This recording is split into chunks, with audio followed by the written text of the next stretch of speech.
Mutton பிரியாணிக்கு தேவையான ingredient சொல்லிடுறேன். ஸ்டார் அனைஸ் எடுத்துக்கிறோம். 250 கிராம் அரிசிக்கு 2 ஸ்டார் அனைஸ் கணக்கு எடுத்துக்கோங்க.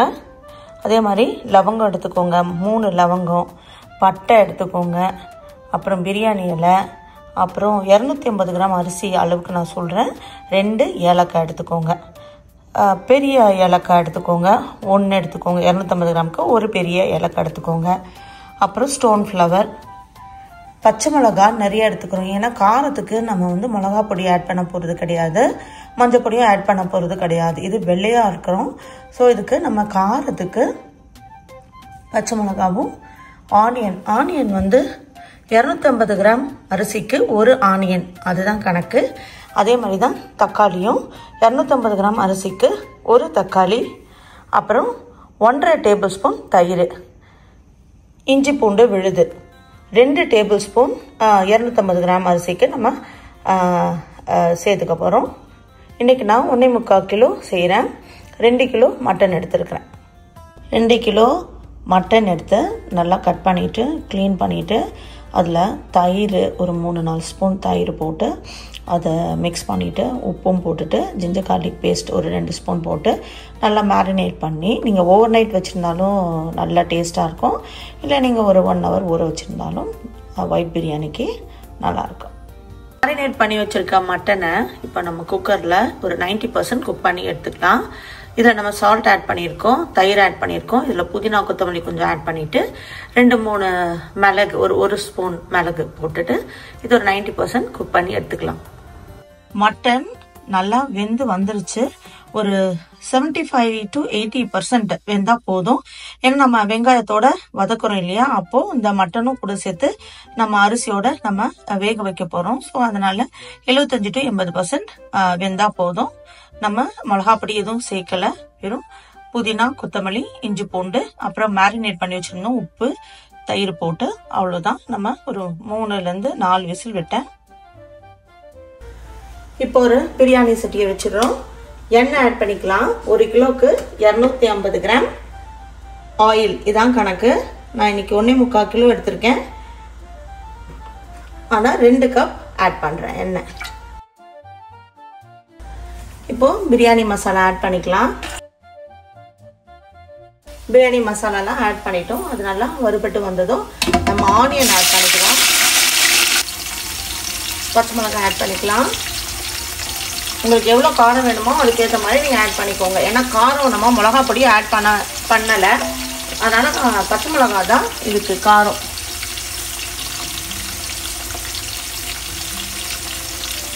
நம்ம 2 கிலோ மட்டன் எடுத்துருக்குறோம், 1.25 கிலோ அரிசி எடுத்துருக்குறோம். ஸோ அதுக்கேற்ற அளவுக்கு நான் பச்சை மிளகாய் ஆட் பண்ணிக்கிறேன்.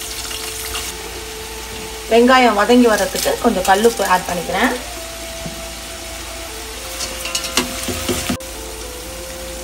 ஆனியன் வந்து ஓரளவுக்கு வதங்கிடுச்சு. இப்போ நம்ம ஜிஞ்சர் கார்லிக் பேஸ்ட்டை ஆட் பண்ணிக்கலாம்.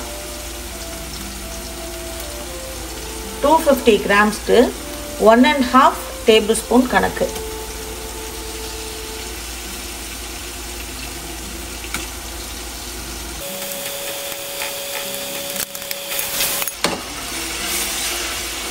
இப்போ இந்த ஜிஞ்சர் கார்லிக் பேஸ்ட் வந்து இந்த ஆனியனோடு சேர்ந்து நல்லா வெந்து வரட்டும்.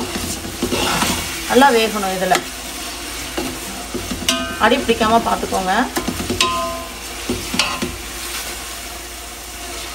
ஜிஞ்சர் கார்லிக் போட்டதுக்கப்புறம் நல்லா வதக்கிட்டே இருக்கணும். அந்த ஆயிலில் ஜிஞ்சர் கார்லிக் நல்லா வெந்து வரணும். இன்னும் கொஞ்சம் கூடி ஃப்ரை ஆகி வரணும் ஜிஞ்சர் கார்லிக் பேஸ்ட்டு. அந்த ஆயிலில் ஆனியனும் பச்சை மிளகா அந்த பிரியாணி மசாலா எல்லாமே மிக்ஸ் ஆகி நல்ல ஒரு எண்ணெய் அதுலேருந்து வெளியில் வரணும். அந்த ஒரு திக்கு கன்சிஸ்டன்சி வந்ததுக்கப்புறம் நம்ம டொமேட்டோ ஆட் பண்ணலாம், தக்காளி ஆட் பண்ணிக்கலாம். ஜிஞ்சர் கார்லிக் பேஸ்ட்டும் நல்லா வறுபட்டுருச்சு. இப்போ நம்ம கொத்தமல்லி புதினா ஆட் பண்ணிக்கலாம்.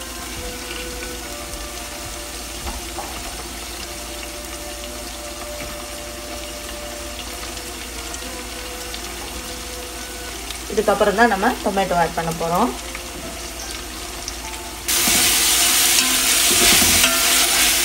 ஒரு கிலோக்கு ஒரு கைப்பிடி அளவு புதினா, ஒரு கைப்பிடி அளவு கொத்தமல்லி. நம்ம கிட்டத்தட்ட 2 கிலோ ஆட் பண்ணியிருக்கனால நான் 2 கிலோ ஆட் பண்ணியிருக்கேன்.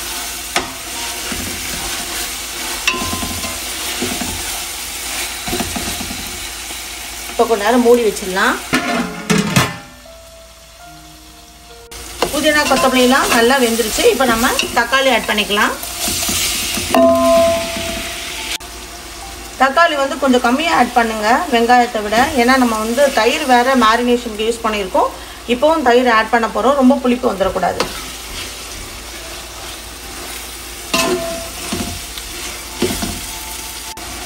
இப்போ நம்ம தயிர் ஆட் பண்ணிக்கலாம்.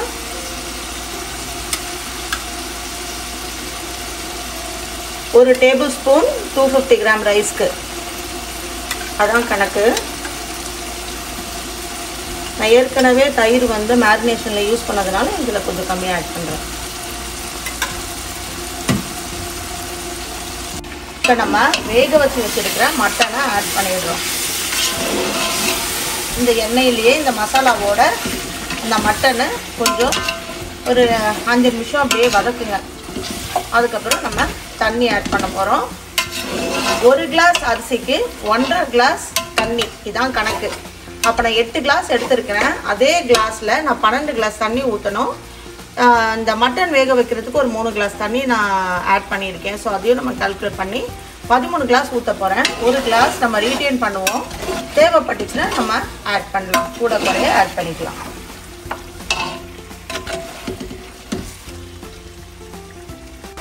சால்ட்டு இப்போ ஆட் பண்ணிக்கோங்க. நம்ம மட்டன் வேக வச்ச தண்ணி ஆட் பண்ணிக்கலாம் ஃபஸ்ட்டு.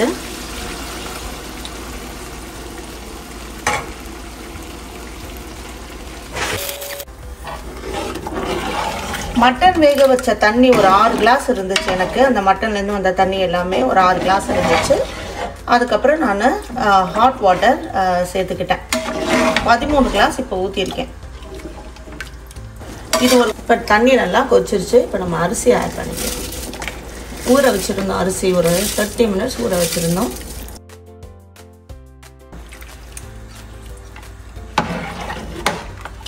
கிளறிட்டு மூடி வச்சுருங்க. ஹை ஃப்ளேம்லேயே கொஞ்சம் நேரம் விடுங்க. ஒரு 10 நிமிஷத்துலலாம் அந்த அரிசியும் தண்ணியும் அப்படியே ஈக்குவலாக இருக்கும். அந்த டயத்தில் நம்ம தம் போட்டுற வேண்டியது தான்.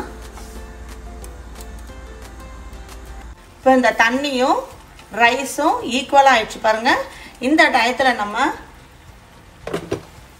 கொஞ்சம் சோம்பும் கேஷ்யூ நட்டும் அரைச்சி வச்சுருக்கோம், அதை ஆட் பண்ணுறோம். ஆட் பண்ணிவிட்டு கொஞ்சம் கேவ்ரா எசன்ஸு ஆட் பண்ணிக்கோங்க. நிறைய பேர் ரோஸ் வாட்டர் ஆட் பண்ணுவாங்க. ரோஸ் வாட்டர் ஆட் பண்ணாதீங்க. கேவ்ரா எசன்ஸ் கொஞ்சமாக அப்படி ஊற்றிட்டிங்கன்னா அது நல்லா அந்த ஸ்மெல்லு நல்லாயிருக்கும் இந்த ஒயிட் பிரியாணிக்கு. சும்மா ஒரு ஃபியூ ட்ராப்ஸ், அவ்வளோதான். ஸோ இப்போ நம்ம தம் கட்டிடலாம்.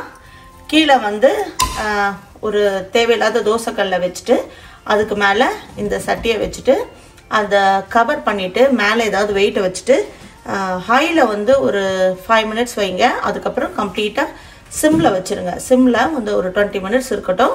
சூப்பராக தம் ஆகி அருமையாக வெள்ளை பிரியாணி ரெடி ஆகிடும். ஹை ஃப்ளேமில் ஒரு 5 மினிட்ஸ் வச்சுருங்க. நான் 5 மினிட்ஸ் வச்சுட்டேன். இப்போது கம்ப்ளீட்டாக சிம்முக்கு கொண்டு வந்துடுங்க.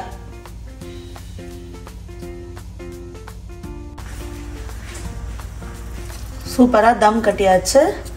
நம்ம ஒயிட் பிரியாணி ரெடி ஆகிடுச்சு பாருங்கள். அவ்வளோதான், கரெக்டாக இருந்தது. நம்ம வந்து 14 கிளாஸ் தண்ணி ஊற்றணும். 1 எடுத்து வச்சிட்டோம், 13 தான் ஊற்றணும். அந்த 13ல் கரெக்டாக வந்துடுச்சு. ஸோ நீங்கள் எப்போவுமே அந்த அளவில் 1 கிளாஸ் தண்ணி எப்போவுமே எடுத்து வச்சுருங்க.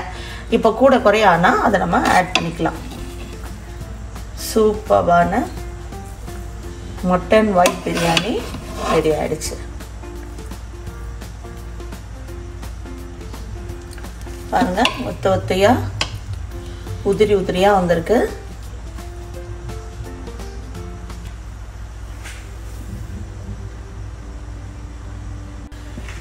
இறக்கிறதுக்கு முன்னாடி நம்ம கொஞ்சம் அப்படியே கீ ஆட் பண்ணி இறக்கிடும்.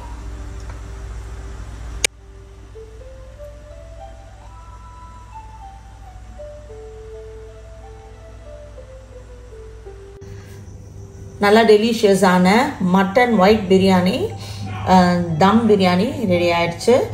ரொம்ப டேஸ்டியாக இருக்குது. நீங்கள் கண்டிப்பாக வீட்டில் மஸ்ட் ட்ரை ரெசிபி இது. Thanks for watching my videos. Please like and subscribe. Thank you.